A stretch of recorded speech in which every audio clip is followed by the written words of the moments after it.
L'année 2018 a été caractérisée par la baisse de la majeure partie des matières premières agricoles en Afrique. Le sucre a ainsi enregistré au 31 décembre 2018 une chute de 20,6%, soit la plus forte depuis une décennie. Le coton n'est pas en reste, avec moins 8,2%, une première depuis 2014. Le café, lui, chute pour la deuxième année consécutive, avec 19,4% pour le café arabica et 11,2% pour le robusta. Quant au riz étuvé d'Inde, il passe de 424 $ la tonne début janvier 2018 à 384 $ au 31 décembre 2018. Le riz brisure du Vietnam était à 395 $ début 2018 contre 385 $ la tonne fin 2018.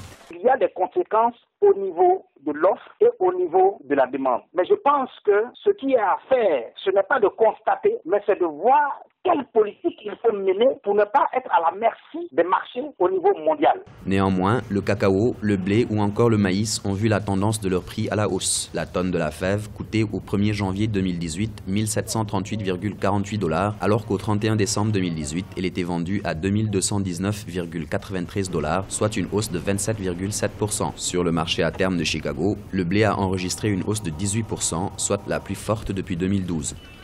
Dernièrement, il y avait des difficultés en matière de prix du cacao parce que les produits étaient stockés, les produits ne pouvaient pas être vendus. Mais c'est toujours le consommateur qui a le pouvoir, c'est lui qui achète. Il faut composer avec la consommation, il faut composer avec les consommateurs. Aucune bonne politique agricole ne peut être menée sans tenir compte de la consommation. À noter également la chute des prix des graines de soja, du caoutchouc et de l'huile de palme, respectivement de 7%, 17% et 15,3%.